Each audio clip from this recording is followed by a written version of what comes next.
Hey, deserving listeners, it's time to continue watching Angela and Michael. Let's watch. No, I'm not saying I do know anything about the relationship. You can barely know your own yet. I mean, we're all in this new. Yeah, I mean, do you know anything about my relationship? That's my point exactly, darling. So don't be a hypocrite and say that. My point exactly. I know nothing like you know nothing. I never said. Put your hand down, don't me. Okay, so we're starting to see a conflict between Angela and this other woman. It's interesting because almost a year ago, I watched this scene when I was reviewing and reacting to all the scenes with Darcy and Jesse.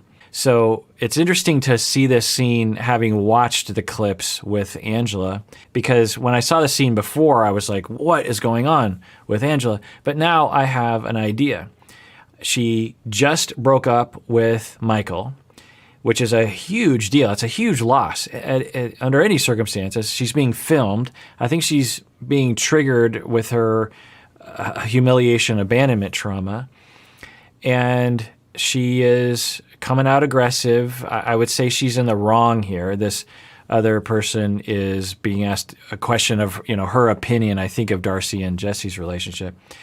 And Angela is coming on real strong and getting aggressive, almost getting to a point of talking as if they're going to come to blows or something. But I'm guessing Angela in this moment is feeling really raw, really emotional, and I think what she does when she is feeling that way is to get hostile. I'm guessing that it is a much more comfortable place for her to be, is in a hostile, angry, dramatic place than in a hurt, crying, vulnerable place. Because I'm just taking a guess that when she was young, when she did exhibit vulnerability, like, you're hurting my feelings, you're humiliating me, you're rejecting me, you're abandoning me, that she was further punished or further rejected or something. And so she learned, never get vulnerable, always get hostile. That's where strength is. And she might have had this modeled to her as well. So let's continue watching. Don't talk to me like that. Don't put your finger in my face. Don't me. Get in. No. On me either. The way, don't put your hands on me. Don't put your hand up at me. Well, what you gonna do? I'm gonna sit down. I think so, and I will too. So don't put your hands on me. Thank you. Don't put your finger. Yeah, I have to say, the reaction I have to this scene is my own reaction, like reacting to my past reactions. The first time I saw this, I was like, whoa, what is going on with Angela? But now that I feel like I understand her much better, this scene looks totally different to me. It's interesting. And that, I guess, points to, for me, or another reminder that I've had thousands, that when we understand people more, when we have compassion, when we have ideas and, I think, accurate conceptualizations of their traumas, it puts things into context and it feels different. I remember the first time I saw this scene, I don't know, 9-10 months ago, I was kind of scared of this woman, Angela. What is happening here? Why is she doing? But now that I feel like I have a little bit more understanding, a little bit more compassion, a little bit more conceptualization of her, I still think what she's doing is crossing the line completely. But I understand where she's coming from. She just broke up with Michael. Michael just said she essentially is old and that he thinks she's unattractive. She threw the ring down. She's stressed out. She's under the cameras. Again, I think there's some humiliation trauma that's being triggered by the cameras. I think when she's on location and there's the cameras around, it feels more natural to her. But right now she's on a sound stage. There's all the lights. I'm thinking that it's challenging for her in this moment. And she learns the way I establish my strength and my power is through hostility. That is how I am going to show the world that I matter in the world and that I'm not vulnerable, I'm not weak. I'm just taking a guess. Hypocrite. Yeah. Don't ever point your finger in my face. Don't stick it up my nose. Get your hand out of my face. Relax. Okay. Bitch, I'll slap. Okay.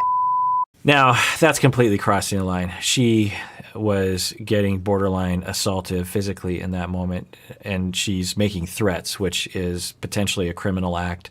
So regardless of any compassionate conceptualization and compassion I have for Angela, that is not okay. I meant no disrespect. She knows that. I know. That was just, an excuse for her to let it out.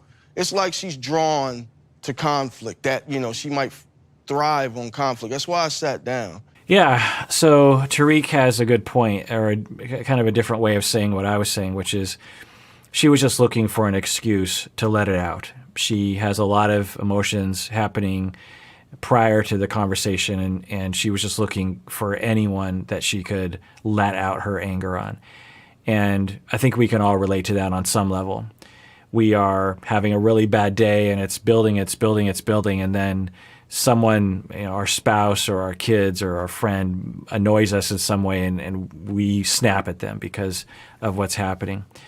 Actually, when I'm playing with my cats, they kind of do this too. Like one of my cats hasn't really gotten used to the new puppy yet, and it's Michelle. And when Michelle is upset and can see, so let me explain the flow. So Michelle will be in my lap, for example. The puppy will come by, and I'm kind of watching, making sure that the puppy keeps distance so that the cat isn't too stressed out. And I will try to soothe the cat, and so I'll reach over and pet the cat. Usually when I'm petting Michelle, she responds very well. She's like, yay, this is great. I love this. But because she has all of her attention on the puppy, and I start to pet her, she turns on me because she's stressed out.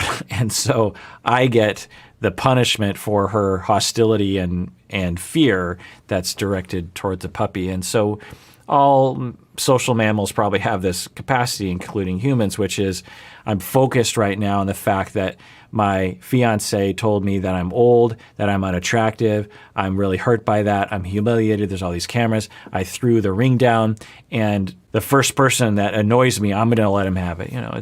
It doesn't justify it, but it does give it some context. All right, well, that does it for that episode. Everyone out there, please take care of yourself and take care of others because we all deserve it. We really, really do.